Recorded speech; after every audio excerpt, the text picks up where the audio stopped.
we just finished talking about imperialism. This is what should be freshest in your mind. And yes, it does relate to things that we talked about earlier in the year as well.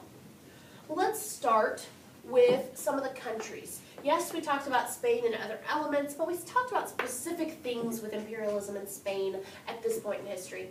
When it comes to Spain, what are they doing? Where are they in the world at this point? They're in South and Central America. South and Central America. Okay. And what kind of... Nope. No. Tired, huh? What kind of impacts, that's not what I was looking for. What kind of conflicts do they get involved in? The American Spanish. Spanish-American War would be one. What territories are they fighting over? Cuba. Mexico, Cuba, Cuba, Latin America, Latin America. Puerto Rico. India, What locations did we talk about in South America? Venezuela. Venezuela. Colombia, Panama. Uh-huh. Oh yeah, that's right. Multiple locations. What did, like Cuba and Venezuela, like what did they speak before Spain ever went over there? Probably tribal languages from the indigenous people that were there.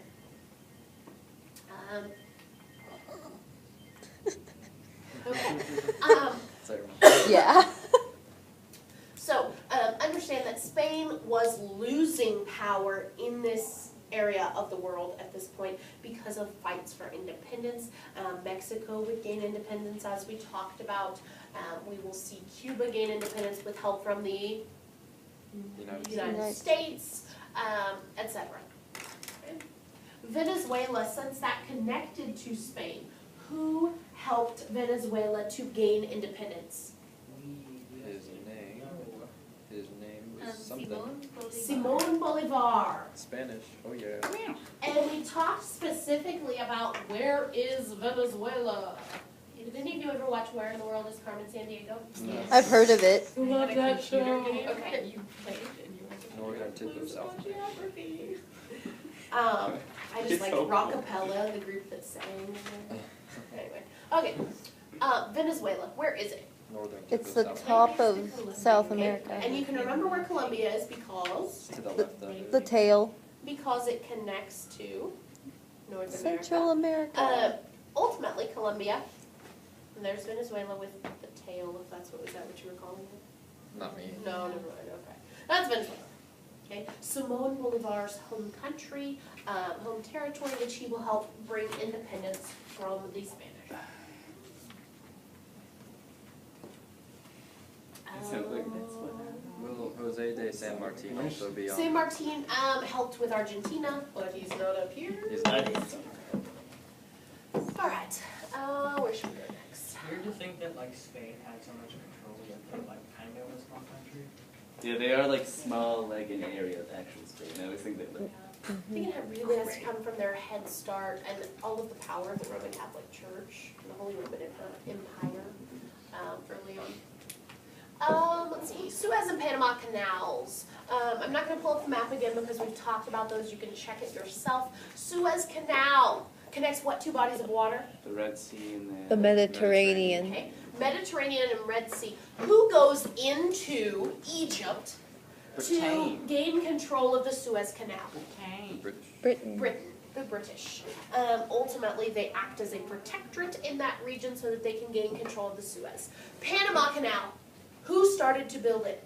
The French. The French. Why were they unsuccessful? Mosquitoes. Or Disease, planet. mosquitoes. They didn't understand that these mosquitoes were transferring disease. Ultimately, when the French fail, the United States wants to take over, but they have to eliminate what issue? Colombia. Colombia. Colombia, who controls Panama. They do this by encouraging Panama to Break free. break free, revolt. With the assistance of the United States, some weapons, some training, Panama does break free, and the United States gains The Panama, or is actually at the time the French. the rights to Panama's territory to build the canal.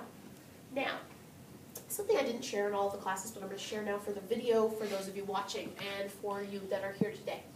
Ultimately, with the Panama Canal, in 1977, Jimmy Carter makes an agreement with the Panamanians that he will, in 1999, far into the future, relinquish control of that territory to the Panamanians.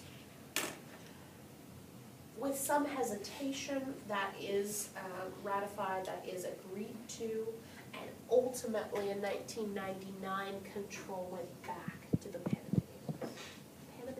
Panamanians? That's what Minion is what I say. Yes, it's not to be confused with panda. Panamaniac, Panamaniac. I think I can solve this Is that right? pan dilemma. Alright, let's talk Ethiopia. Ethiopia and Africa. What is happening to Africa? It's being colonized. It's Imperialized. being imperialized by countries from Europe. Europe. These are the imperialistic, these are the weak, strong. Ultimately, how is Ethiopia unique? It retains its independence. They maintain independence. What did they do to maintain Built their- independence? Strengthen their military. Modernization. Built and modernized their military. Just like what other country who built and modernized their military to avoid being imperialized? Japan. Japan. Japan. Ultimately, that is how Ethiopia is unique. Why was everybody going for Africa? Resources. Lots of- Resources. And let's go back here to the reasons to imperialize. Why do countries imperialize? Resources. What? Power. Why resources? What helps them? Think broader. Profit. Profit, which has to do with a nation's Economy. economy. So there are economic motivations. Political. Political. There are political motivations with power. And there are cultural Cultural. motives To or spread. societal motives, which ties directly to social Darwinism. What is it? The belief that people are better than other people because they're more like advanced.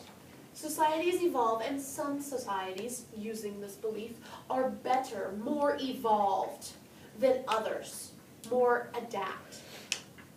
So you could also transfer this idea of social Darwinism to some religions are better, some cultures are better, some races are better than others.